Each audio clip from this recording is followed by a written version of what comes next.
good evening. Good evening. So excited. We have a guest in the studio. I know. How are you, everybody? This is Sex and Dippity. I'm Dr. Limor Blockman, and I'm Luann Hernandez. let's introduce our lovely guest. Please speak to the mic.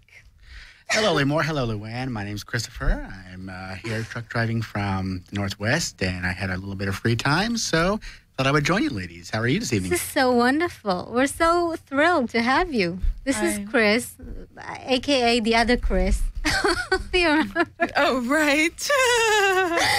So welcome, the other Chris. And we're very happy to have you because this is a special show. And, of course, in light of Valentine's, that we just celebrated, we're going to have a show about love. Yes. Ooh. So the theme tonight is, of course, love. Love. So sweet. We're both wearing shirts and I know. Mine says love. yeah, mine's just red. I guess I just have love for the Seahawks right now. Go Seahawks. Yeah, there we go. So we have Chris here as the all-American guy. You know, what you may call, I don't know, beer, babes, and ball games. Just balls. I like that. I like alliteration. Yes. Kurt Russell from Big Trouble in Little China. I know, yeah, basically. And we invited you, very happy to have you, because we want to have your male perspective as the all-American man about love and relationships and whatever you want to touch in that subject. And, of course, we're going to feel free to just throw whatever you want and tell us how you feel about relationships and love. And, yeah, thank you. And, but I want to start and say that, and ask you, my darling, what do you think is so fascinating of humans about love? I mean, we're like, this is such a big thing in our minds and bodies and life, and in general, we're just so fascinated with love. I mean, throughout history. Mm-hmm. Well, it's one of those things that you can't quantify. We try to study it. We try to describe it to other people, but until you really experience what it's like to be in love with someone and to have somebody love you, no words, no research, nothing can really even help you get a concept of what it's like when you're laying there in each other's arms, looking at each other, and you're just like, wow. And there's like nothing, there's nothing other than that. Wow. It's just like you're just looking at the person and you're just like, oh my God, there's this other entity that I mean something to. Yeah. And it doesn't have to be I look at my dog too and he'll just stare at me like, you're amazing. Like, I mean, if he could speak so English, that's what I love imagine. Probably as well. For him, yeah. For mammals. Yeah, exactly. Mammalian love. Are guys really any different? Yeah. I'm dying to know. Then this is where we're going. And of course, we're going to go back and forth and dissect this whole phenomenon to little shreds. But what do you think, Chris? I mean, what Luann just described in terms of that feeling that. Well, the wonderful. really odd thing I find about what you're talking about love, I think on your first show you were talking about how women can be promiscuous, and are they a slut or are they not a slut? Why is it sexually people? I mean, guys want to go sleep with all the different women they can, or men if they're that way, but they want to have an emotional connection with only one person. Do they? And we're going to, of course, get into it, but it is a question. I mean, what Luann described, kind of that emotional sensation that you're looking at someone and you feel so, incredible. We can ask people and, of course, try to believe that this is exactly taking place. And indeed, but what do you think? I mean, do you feel that you experienced that sensation with women that you felt you were in love with? Or is there like a specific definition between being in love or loving when it comes to men, do you think? Well, I think every person that you think you love starts out as infatuation. It's always nice and something fun to be tried right away. Whether you actually love somebody or not, I think there is somebody that everybody can emotionally connect to. Yes. But the problem is, you generally don't end up with that person. I mean, the success rate on that is very, very low. So if with you the person you think you love or you love. correct. So in that case, I think people usually end up settling for what they can get. And that's where all the problems start out. Oh, and that so not necessarily the person that you're aiming for or love Right. is the one that ends up with you in Right. your life. That sounds really sad. That is It is. sad. That is sad. Yeah, unfortunate. I mean, but do you think that, let's just say, take a scenario that is positive and the most fortunate one. Okay. One that the person that you are in love with and you feel, that you want to spend time or your life with is reciprocating and you're actually going into a relationship. Is there a difference, do you think, in terms of the view of a woman, what we described or what Luann described in terms of the infatuation or the love, and the male view of it? Is there like a difference, do you think? I don't think there's a difference in the view. I think there's just a difference in the way it's portrayed, the way it's yeah, so I would like to. How do you feel? I mean, is it different? Well, let's face it. I mean, when you talk about actual love, it's almost against the guy code to actually do the public affection and all that. So I don't know about that. Depends. I guess it depends on the affection. guy. A little bit of a slap of the ass is all right. I love that slap you're talking about. slap in the ass, something I'm not used to. Oh, I love that. Yes, I know. Okay, so yeah, keep going. No, but So you think I that think this it's is why against I'm the guy code well, to show infatuation? that's sort of an informal thing, but you can always tell Unspoken. yeah, I think that's why I'm really looking forward to that new movie coming out, That Awkward Moment.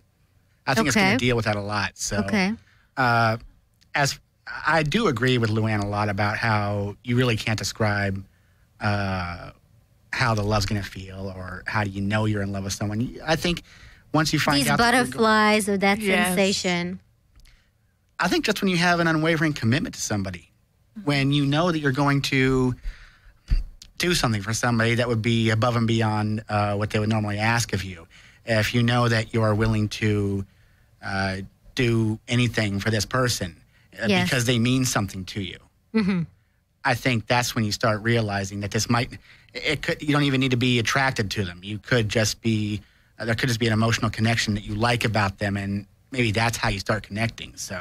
Okay, well, that's an interesting thing. And I What never was thought- just said. I never thought about all these people who I see who are married and they say, oh, she's the love of my life, or oh, I knew right from the first moment. Bullshit. Love I at don't- first sight. Yeah, And we're I gonna do not discuss believe in that that. one at all. Ooh. Okay, wow. What did you want to say, Luann? I was going to say, I heard once that loving somebody is putting their needs before your own. Yeah, And that's kind of- It's kind of what Chris said, Yeah, yes, and I exactly. agree. And, on that note, it's actually, when you look at love, you can kind of equate, the whole idea of love in general when it comes to, a mother's love for her children as well. She wants to and she will do whatever she can for her offspring and that. So the question is romantic love versus other sorts, of other different kinds of love. But I want to start with an interesting quote from Simone de Beauvoir that I really, one of the good writers that I can appreciate, not necessarily agree with everything she wrote, and he was back, in the 50s. So, but Simone de Beauvoir said that a woman in love, what she's looking for is that it's not the royal we, but the we makes you feel royal, sort of. I mean, That's the very fact, cute. the fact that someone talks about you in a we way. We are doing this. We are a unit. That's what women are looking for. I mean, that's, to her, it was kind of the definition of what a woman in love feels or coveting. Kind of, this is what I want. I want him to speak about me as if I'm just a part of his soul, a part of his existence. That you're a partner. Yeah. In the true sense of the word, that the two of you are united. Yes, but in like an inseparable way. I mean, completely, that there's a we and everything is done and committed together and there's no separated entity. I think it's beautiful. I think it really kind of resembles a lot of the emotions that women do feel. But the question is, are all women really interested in that kind of Because it kind of sounds like you have no independence if you are always interested in the we. Well, I think, there's the I and the we. We kind of talk about when in couples counseling that you can't sacrifice the I for the sake of the we, because then there is no we. There's none, because there's not two entities. There's only one. And it gets messy, and then people start feeling resentful, and then against their partner. They're able to separate out their own feelings from what's actually going on and be able to see their partner clearly. So it doesn't, like, to me, when I hear that, I hear to have a true partnership, you can't have just a we. Yes. You have to have a me as well. You have to have or else then it's not really entity. Yeah, it's not really a genuine we. It's kind of a little sick, dysfunctional thing going on. And you can't have this imbalance. Yes. The entire life. But I want to go back to what Chris mentioned against the guy code. And I do agree that, and I think it's a cultural thing. And that kind of goes back to what we discussed in our first show. And because, studies really examined this whole idea. And researchers went and asked people, especially men, are you in love? The very basic question, are you in love? And what they found was that Pacific Islanders, or all of these regions, most men, almost to the degree of 80%, said, yes, I am in love.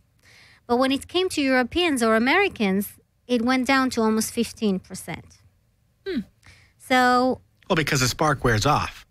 Yes, that's natural. That's what you were talking about, the Xpera marriages some time back. People now jump into these marriages. They jump into relationships. They like the way it starts. It's exciting. But then, again, it just wears off. And that goes into the fact what you were talking about earlier about women who have multiple partners. Guys are almost praised for doing the same thing, seeing how many women they can bed. I think this is all part of that. Once you get into the relationship and it gets stale. To conquer. And we even have websites. I'm not going to give them a plug or anything, but we have websites that go out and help you find other married people. That is true. Exactly. So, that's kind of we're doing that at some point. No. We are inviting you guys. You know who you are. Yeah, to contact us, and of course we'll be happy to have you. And I don't know if promote your purposes, but yeah, it is true. But I feel over more than what you said that the idea of admitting that you are in love as an American or European man. Kind of different. I mean, it's kind of a commitment, don't you think? I mean, but isn't that what the women are usually wanting? They want some form of commitment. Of course. Yeah. But as I'm going back to what you mentioned, and I think it's crucial, it's kind of against the guy code. While with the Pacific Islander walking around on the beach with his, top off, he's happy. Sorry. I'm all. And I'm like. That was like nice tan skin. Yes, I know. The breeze. You're like imagining. I'm sorry. We were talking about something. Take a sip of your water. I need to cool myself down. Sorry, I just can't picture that right now. I know. We'll just replace the image for you. With some bikini girl. Yeah. But in general, with her top off. Yeah, or some coconut going on. There we go. So done. Coconut milk. Containers and all. Yeah. But the thing is really that for them, it was kind of comfortable to say, yes, I'm in love. I mean, I feel these emotions to a woman, or I don't know, a few women, whatever. Because it doesn't have to be necessarily a monogamous relationship. But in general, yes, I mean, the idea of admitting to being in love is kind of a cultural thing. And it begs the question, what fucked us up so bad in our society that my first question to clarify the results on that survey, were these people who actually were from the Pacific Islands and still live there, or were they people who were here that originally came from there? No, natives that live there. Yeah. I mean, the environment, what the researchers actually suggested was that the environment was, or where the way you were raised and where you reside is actually, a big chunk of how you make a decision in your head if you can admit to being in love and if you're comfortable with that feeling.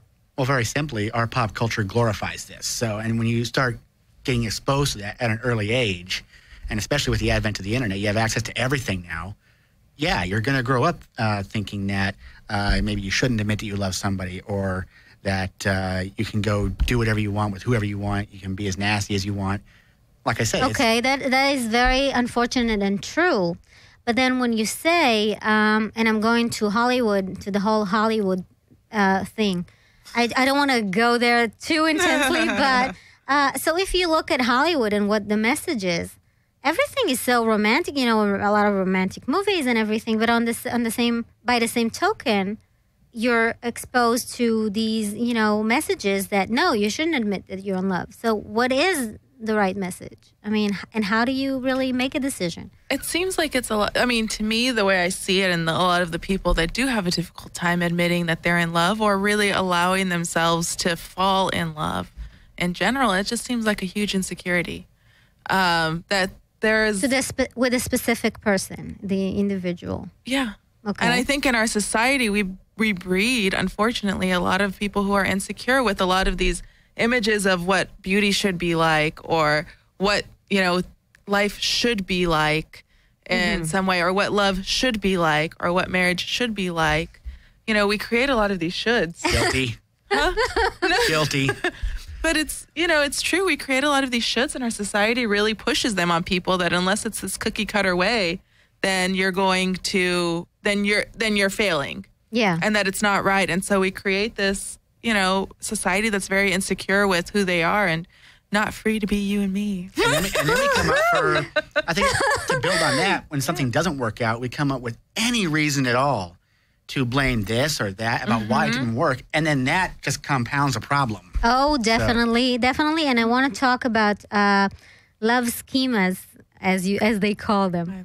But I want to start with something that we're always, as society and in general as human beings, I think, are fascinated with, which is love at first sight. Does it exist? How does it go? What really determines if we do fall in love at first sight? And I'm gonna go over, the scientific part of it. But what do you guys think? I mean, is that really a thing? I mean, does that exist?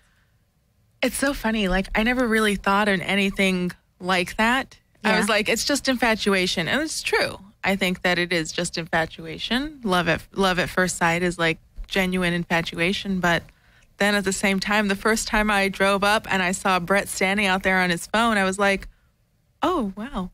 Like, getting a little excited here. Yeah, exactly. I was like, oh.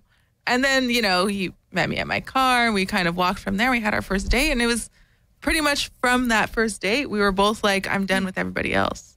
Really? But, so, yeah. But you had to go through that first date. The first time that I saw the person who I care a lot about, there wasn't doves flying around her, and it wasn't like a nice big cathedral where I first saw her or anything. Or the sound of God. Or the sound of God. Right. Well, you guys, in the background. Like, whoa, that did not really happen. Like, there was like all this craziness. It was just a little like, oh. Right, but it took me, I don't remember what we did the first day. I think we just went out to an Applebee's on base and, started talking to each other, find out we're from the same area. We have a lot of common interests. And that is what it built up over a period of time, say about 12 hours. That's a long time. Yes. In one day? That's a long date. Yes, I know. But still, we were told we were not allowed to fraternize or anything. It was the military, so. Oh. Yeah, the rules are different. Very different. But again, it's all about, I think it's about not love at first sight. It's first about capturing your interest. Mm-hmm. And I have an anecdote for this, like you were talking about earlier a few previous shows ago, about female fantasies. Right. Ooh. And, I reconnected with somebody on Facebook about, I don't know, a month or two before that show aired. And this is someone I had only seen 3 times in my life. Okay. We worked together in boot camp where they make you wash dishes or whatever for a week. We met one other time when she was stationed on an aircraft carrier. Yeah. And I saw her at a food court. That was it. I was like, hi, are you this person? That's so romantic. No, it's not romantic. She was already with some other guy. And she was already married. Oh, my God. All the factors are right. Everything is correct. This gets better. So apparently she has an old flip phone. She does not know. She refuses to upgrade it, and she didn't even know she had a message from me for like 4 months. Okay. On Facebook. That's a while. You know, yes. I'm like, are you this person? You know, I want to make sure. There's no pictures of her, just like some zoo pictures for her profile pic. I don't know. Zoo picture. Yeah, exactly. So I get back to her and I say, yes, it's you. Finally, after 4 months, she writes back. Within that day, as I was going in and out through reception, driving the truck, and we're doing a text battle, I would say within 4 hours, we're practically having phone sex. Okay. Now, I have never done this before, but it came down to... Phone sex. Want some tips later? Well, it came down to, all right, what kind of things do you like? And right away she says, well, I like to be choked, like to be handcuffed, like to be blindfolded. And right you just meant what food would you like to eat? You're all, I'm thinking, I don't want to end up on Cops. Special episode. I know, exactly. So I was like, but this whole thing, I mean, I wasn't really into it. I've never tried phone sex or text sex, if they call it that now. Yeah. Sexting. Sexting, okay. Yes. Oh, okay. There's a term. Please be accurate. Come on, I'm an expert. I know, exactly. I was like, come on. I'm sorry. So, but yeah, the interest was there. Certainly wasn't love at first sight. Right. But this warranted investigation. No, definitely. But what you're kind of depicting there is very different. I mean, here's what I think. I think that the idea of people falling into a lustful adventure is by far more common, and people will also admit to it more easily than the whole idea. And I haven't, I didn't come to a conclusion whether it is in fact happening, whether there is love at first sight, and researchers are also kind of debating about that. But it's very different from the whole idea of getting sexual or getting aroused, or just because I think that the era of internet and everything that we're exposed to, everybody worldwide, it's much easier to just get aroused or excited or just play a game of sex. That's by far easier. But love is still kind of such a sensitive term that we are not necessarily comfortable in dealing with it. And David Buss, one of the biggest, evolutionary psychologists, that, again, some of his theories I agree with and many I don't, but he actually went and examined, and he said that when it comes to love at first sight, and I'm going to talk about especially the female side, but of course you're free to give us the male side, and he said that actually when it comes to love at first sight, all senses are integrated into it, all 5 senses. And he really kind of detailed what it entails. I mean, a woman falling in love, 1, 2, 3, 4, 5. What is she looking for when it comes to this celebration of the senses? So the first one, of course, would be sight. What you may refer to as physical attraction, as eye candy. Yes. So what do you think, you guys, both of you, women would consider something that is attractive and may, lead to love at first sight when it comes to the sight part, when it comes to the to this sense, to the visual sense? The hotness factor, is that what we're talking about? Yeah. So what? Someone that looks in a specific way or has a specific feature. Does he have to have, I don't know, full head of hair? Well, I think, it's like the same thing. It varies from person to person. There's not something that is more common? I feel like there's probably maybe if we're going to go with a biological type of thing, a nice mix of the very masculine, like kind of structural features, but also so it needs to look like an Adonis kind of thing. It needs to, I don't wouldn't we all like that? I know. But like the very, how we talked about, I don't remember when. We talk about something. Yeah. But like the very like linear, angular type of features, but also when I think about it, there's also a little bit of softness. Like men that are very very masculine looking are very attractive. And yet it's not one of the types of things that I think love at first sight. It's more like, fuck at first sight, but not like love at first sight. There has to be a little bit of something that will refine it. Yeah, like a little gentleness, maybe. Okay. That's what I would think when I think about love at first sight. Okay. What do you think, Chris? Well, to begin with, to expound on what you said, it sounds like what you said, the fuck at first sight tangent on that. Yeah, you're not going to have a love at first sight because you also have to investigate this person further to see if you really are going to love them. You can't tell anybody by looking at them. Right. You're just going to be attracted to them. Yeah. And that's But is that basically what I do with women anyway. I mean, of course I find lots of attractive women. Do I ever get to talk to them? No. I have a lot of selling to do here. But so I accept both your opinions about it, and I agree. The thing is, what the researchers found is that the main feature that women kind of emphasized on when it came to love at first sight, on the visual part, was tall men.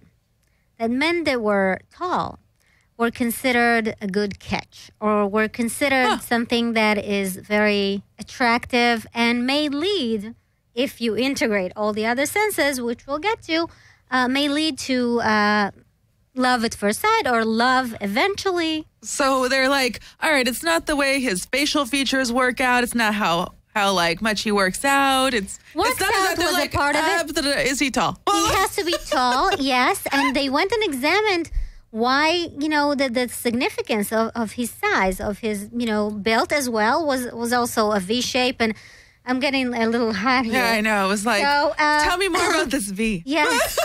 But you're telling me I'm going to start concentrating my search on the Land of Oz, right? But seriously, when it comes to the V and the V. Sorry. I know you're going. I know. But the big men. So they actually went and checked why is that significance about his size. I mean, the way that he's built and the fact that he's tall. And they found that in these tribal societies, big men, what you may call people that have, presence and that were taller than others, were actually, in hunter-gathering societies, were actually were more commanding of respect. They kind of looked like they can't be overtaken by other men, and that was a big significance when it came to how attractive they were. This is what women. Well, because it means you provide security. Right, and also, it provides security, and it makes you feel. I don't think that's also sorry. Yeah. I was going to say, I don't think that's only in tribal societies. I mean, men who are taller make more money. Of course. But this is why I'm saying that, I'm like... Whoa, hey, what's going on? You're batting it around right now. I don't know. So are they going to start putting your height on credit reports? They probably should. I mean, geez. They could probably... I wonder, that would be an interesting study to tell someone's height based on their credit report. I'm going to go to Bank of America and apply for a credit card. I am 5'7", yes or no? So, it is true that men that are taller are, at least, statistically, are making more money and, are moving up. Getting more respect out of, both men and women in society, which is very interesting. And a part of that research kind of brought a funny picture that I had to bring. Do you have it? I have. Well, it's not a picture that I'm going to put into words. Oh, you're going to paint it. Okay. I was like, you're going to paint it. I was like, do you have a picture? I want to see a picture. No. Oh, I'm sorry. We're talking about very attractive men, and I'm like, pictures? Later. I have. No, because we're not going to get through the show if I start showing pictures. I know. If you start showing pictures, then we're done. Yeah. Just look at me, honey. The Sharnauha Indians of Peru. The women there have actually, they prefer men who are big and, in terms of size and tall and everything, because it explains that there's a big possibility and chance that they're going to bring meat back home. Sorry. So, I'm not done. So a successful hunt, is like an expression of virility, that they're actually, good enough to eat and they can bring meat. And so it's a currency of manhood and sex, honestly, So, and there's a saying with these women, these Indians of Peru, that if a man comes back from their hunt and, no food, not accompanied by meat Forget, they're not looking for berries and shit. They're like, looking you bring for me meat. some nice, Yes. juicy meat that Exactly. I can enjoy tonight. That I can sink my teeth into. Whoa, that wasn't, no. That, So there's a saying, of course it's translated, but there's a saying that if they don't bring that meat, the women would say, and I have to quote it, there is no meat, let us eat penises. oh, Jesus. So that's just the depiction. They're like, if you There's can't no provide, meat. there's no reason for you to be here. No, please go and, leave your penis behind. So Which something also like probably makes a lot of sense why men who lose their jobs also lose their erection. that. Yes, and their partner. Yes, no, it's true. It is true. It is true. And we'll get to the Darwinian part of what money, represents to women. But what do you think? I mean, that's like so funny. So the It's whole idea hilarious. of tall men. Well, first off, that's what my ex-wife said when I left. She said, leave your cock. You see? Oh. You see? Was she an Indian from Peru? No. So honestly, yeah. So that is very funny and entertaining. But then I want to go to the second sense. The sense right. of smell. Sorry. I'm sorry. Yeah, you're I'm still like, stuck with the tall man. I'm like still thinking about of the V shape. Yes. I'm like, How does the V shape apply to my V? I know exactly. I'm like, let's connect V's. I know. You put your V in my V. Okay, so the sense of smell.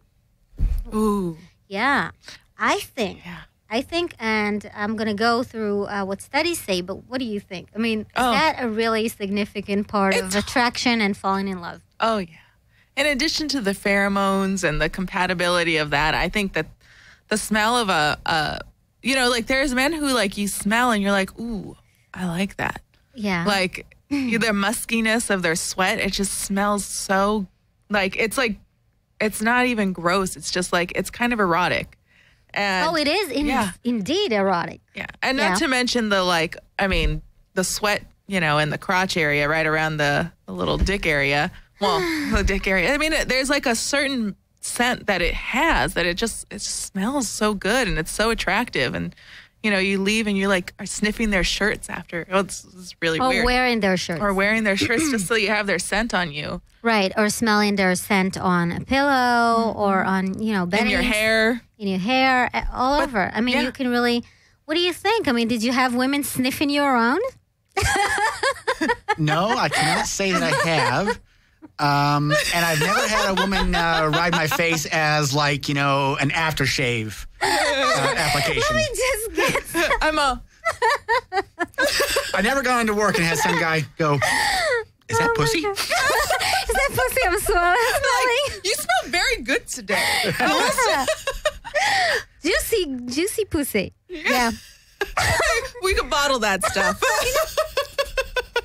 For me, if it comes down to sweat, I think if you see a girl who looks attractive and is athletic, then the visual aspect of sweat kind of heightens the attraction. I don't know anything about smell, but I've lived overseas where people don't use clothes dryers; they hang dry, and you get that mildew water smell, and they all think it's perfectly okay. Yeah. No. Go. Mildew is always bad. Oh, that's one of the things. I've smelled so many people, and it's like once I smell the mildew, I'm like, nope, I don't care how cute you are.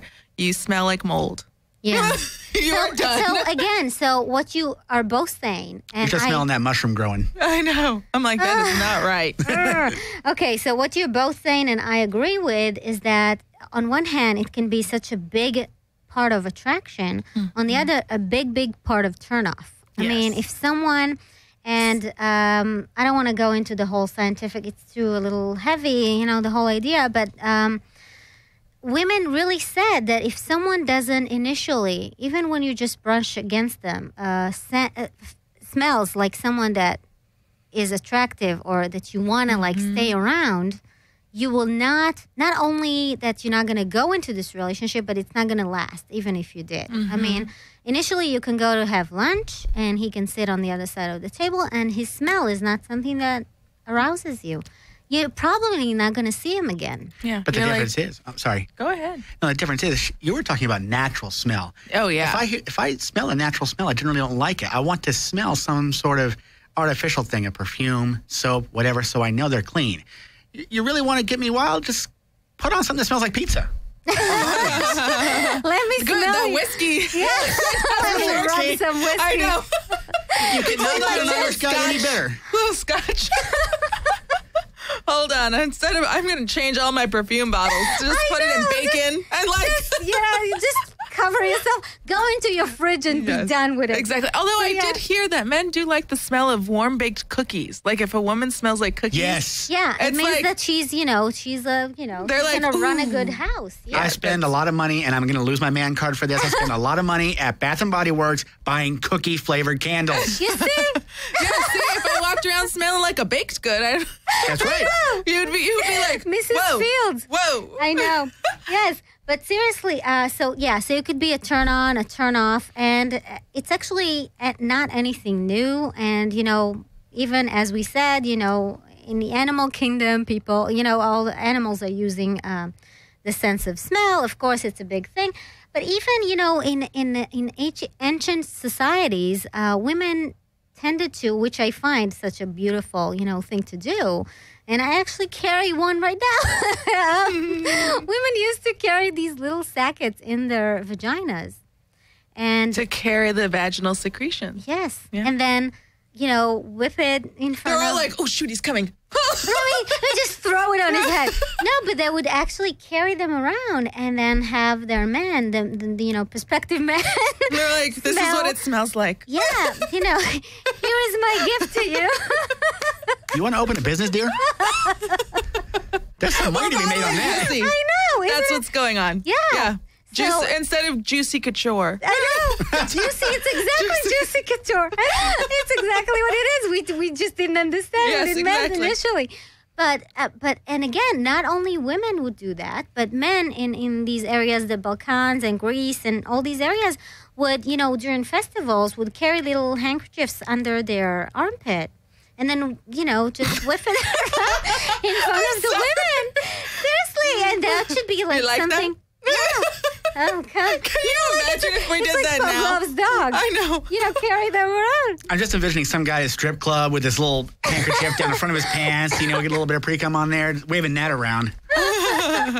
Well, pre-cum does have a very nice scent.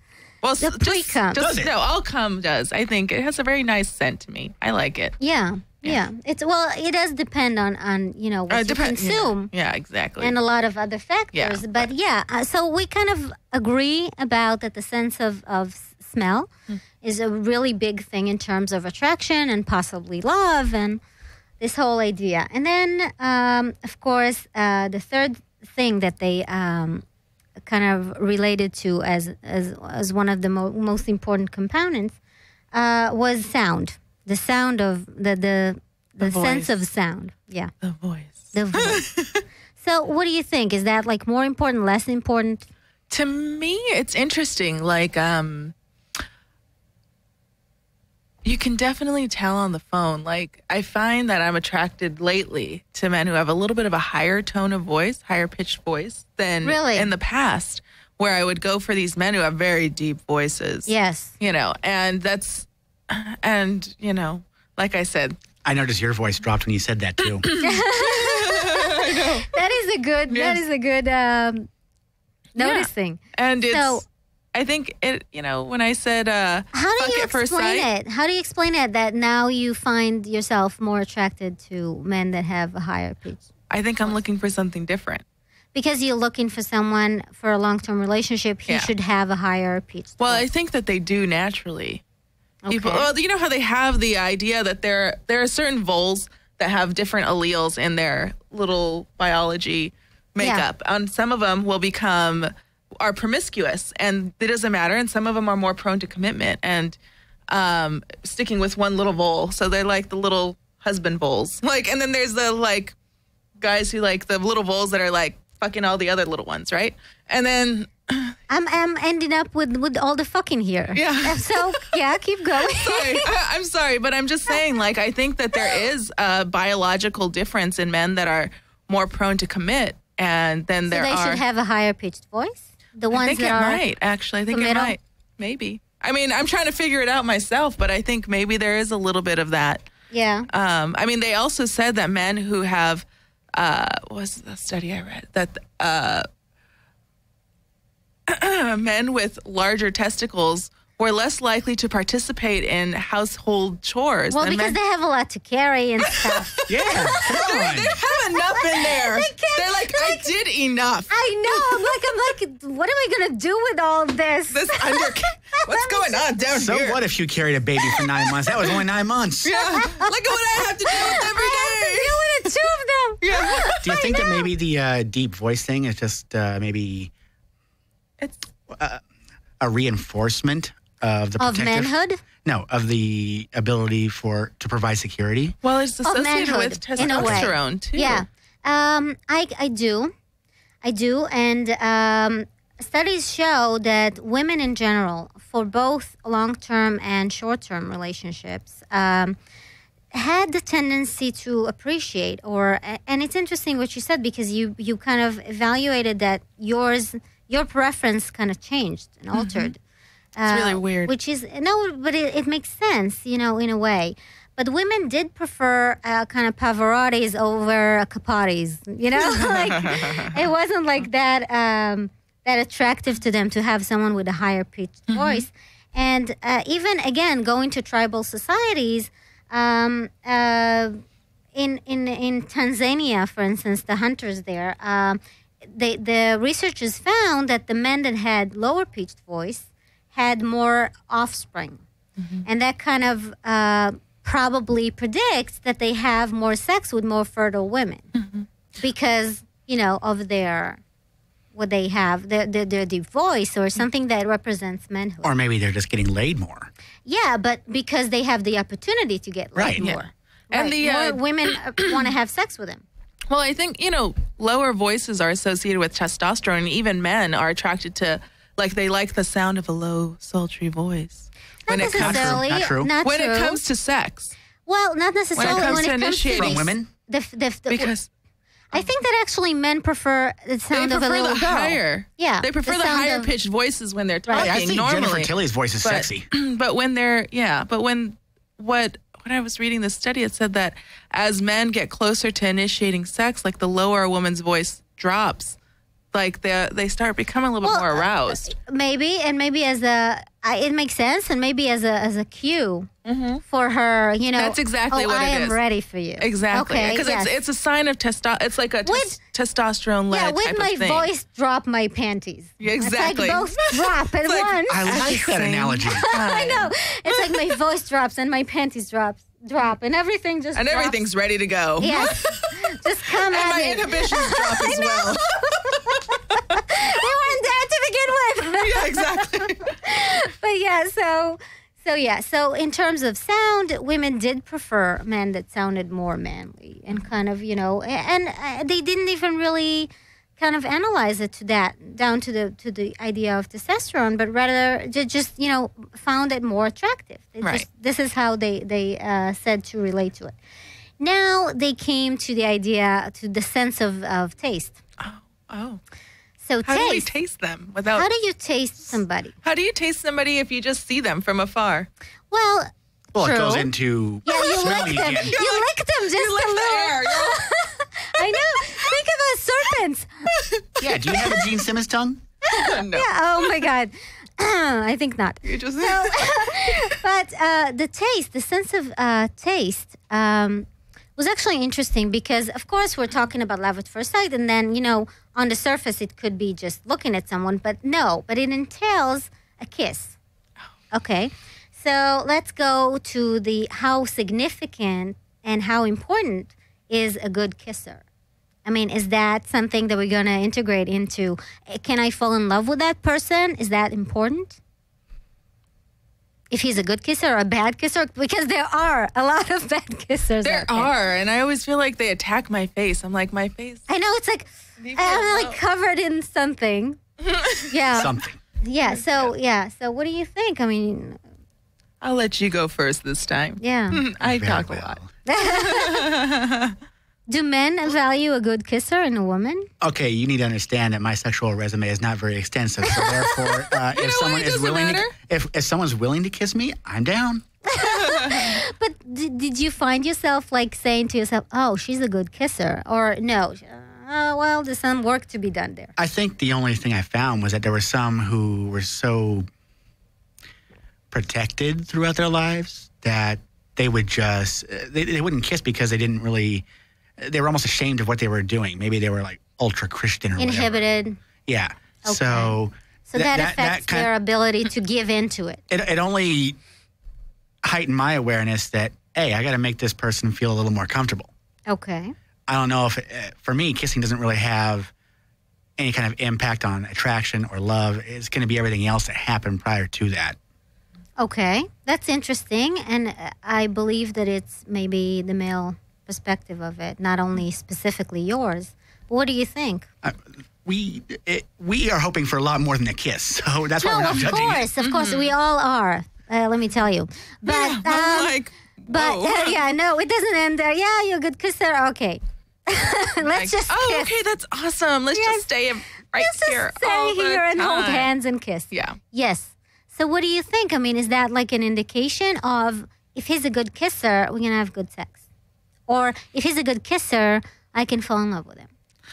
I mean, I think when I've had bad kisses, that's usually the end of it. So it is an indication. Yeah, it is. And it's because there's only so much that you can do, in my mind. Like, how do you, most of my bad kisses have occurred on the dance floor, in a drunken stupor. Oh, my God. Okay. Or where they're drunker than I am, or in places where, that it's just like, I'm just going to make out with somebody, whatever. But and you actually remember the kiss? Well, because I wasn't in that bunch of a drunken stupor, clearly I had needed more. Clearly I needed a lot more. Okay. But most of the people that I've actually, enjoyed their company, I've had enjoyable kisses with. But I think it's also a connection type of a thing, too. If I don't enjoy someone's company, I'm all... Right, but... Don't kiss me. But you're talking about taste here, and as far as a kiss goes, if they taste like Listerine, I'm fine. If they taste like sauerkraut, get the fuck out of here. That is true. Okay. Tasting. But I find, and I agree with both of you, but I do find that the ability to be a good kisser, I think it's something that is workable. Also, oh no, it is. It totally is. It is. Yes. It's just I'm not invested. Right. No, I agree. Yeah. But there are people that I kind of feel that in terms of the female view of it, and let me know how you feel if I'm correct. If someone doesn't part your upper lips in a way that makes you, quiver, then he's never getting to the bottom one. Kind of, in a way. And the scientific explanation of it is that the tongue is actually kind of, close to the most erogenous, upper zone in a woman's, functionality. And the papilla, these little things on your tongue can actually recognize, if this person is good enough to make you happy and make you satisfied. And by happy and satisfied, we mean able to make you orgasm. Yeah. Yeah. And keep you, satisfied sexually and physically. I'm not talking about, bringing the meat. Bring in the meat. Sorry, also. every time I kiss somebody, they usually bring the meat. It's always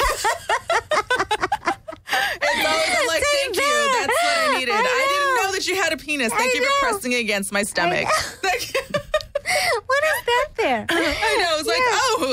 It's do you have a flashlight in your pocket? Yeah, I know. I just happened to see me. True. It's a pack of Rolos. Come on. I know. But in tantric traditions, it's looked at as the contact of upper gates. That's how they call it. Upper gates. If someone kisses you well, it means that you have a connection that can really, grow into, I don't know, maybe love, maybe infatuation. Sex play also, but something like even more emotional. Yeah. That the idea of a kiss is so important and so imperative, in the whole game of love. No, it is. It's very intimate. And I agree. I mean, I've had, on occasion, a bad kiss. And even if I, against my intuition, decided to take this man to bed, it was usually a really bad deal. You're all, damn it.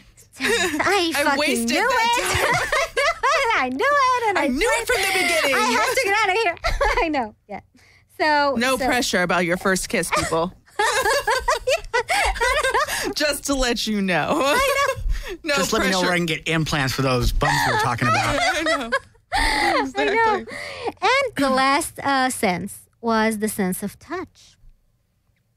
So, yeah, I mean, the sense of touch. What do you think? I mean, how important is it that someone touches you in a way? And I'm not talking about your genitals yet, okay? I'm not going for vagina, penis later on. But, we just met at the bus station. I'm not taking, sending my hand down your pants. But if a man and a woman meet, what's the significance of the way, and how would a woman, for instance, and I want to hear your perspective of how would a man would want to be touched, but how would a woman want to be touched in order to feel that, oh, this partner might be someone that I can fall in love with? Gently. Okay. Tenderly. I think there's the firm kind of like, sorry, I'm going to touch Go you for now. it. Okay. I'm like, is it okay if I touch you? Actually, I'm emitting radiation right now. You can't touch me. Just want to make sure there's some consensual touching here.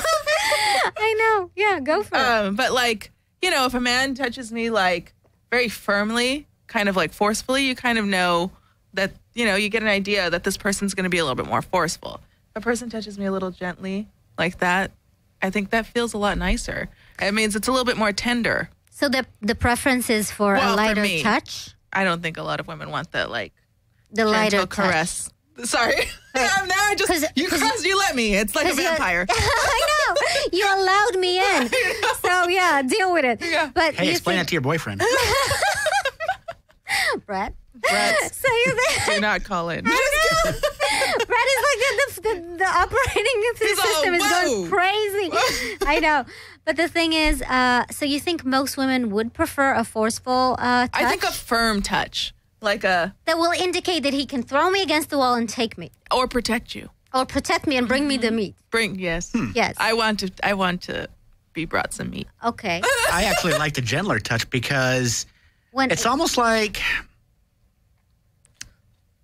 the woman is at that point letting you know that there's going to be, you have that space barrier that they talk about in psychology, how you don't want to be around somebody. If someone is willing to touch you gently like that, it's kind of like they're letting their guard down, even though they're making the move. Yeah. They are now letting you know that, hey, we can be a little bit closer now. So okay. When you do get a light touch like that, I think it's pretty, I don't want to say arousing, but it's definitely very welcomed in my life anyway. A soft touch. Yes. Okay. A soft touch, a woman's hand. Yeah. It's inviting. It's welcoming. Well, no, there's a song about the soft touch. I know, with a little sacket of the vagina. Well, we have a new product. I know. We're working on it, people. Invest in us. But women, what women said that they were interested in, the kind of touch that they found attractive and a kind of indication of potential love and lust, was actually very interesting to me, because women said that a man that would brush against your hair or remove a stray hair from your face, oh my gosh, is a man. They do that all the time. Is a man that you want. And the other part of it, and I found it, and I'll explain exactly why. The other part of the study showed that women prefer men that massage their feet. So that kind of touch. What was interesting to me is that what it kind of signified. Nobody touch my feet.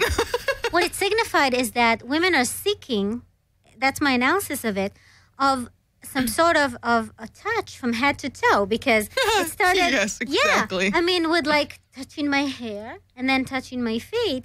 Is that like a man of my dreams? Which I find very interesting. I mean, is that what a woman is looking for? And most women admitted that a man that would either kind of touch them gently around the head or on the feet.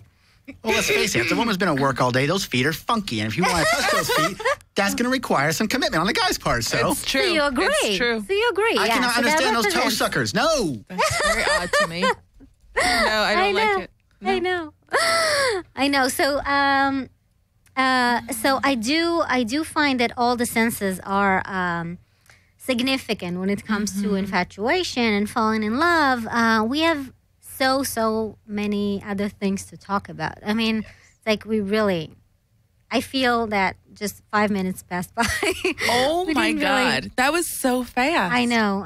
Should have me here more often. I know, we should. Yeah. We should. And we have so many, there are all the love schemes that we wanted to talk about. We didn't even touch them. And I hopefully think that's we'll just do another show in regards to love. And Chris, you're very welcome to come and join us next time. Thank you, dear. Had a good time. Thank Again. you. And thank you so much for coming and being with us. And, Seriously, thank you. thank you, my darling. Thank you. Well, thank you for our listeners, and you can download us on iTunes. Be sure to download on iTunes because otherwise we're not loving you.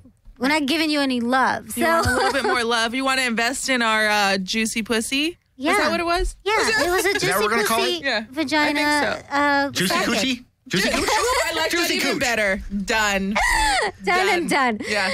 Okay, so my darling, thanks so much, Chris. And I'm Dr. Lemore Blockman. And I'm Luann Hernandez. Bye. Bye-bye.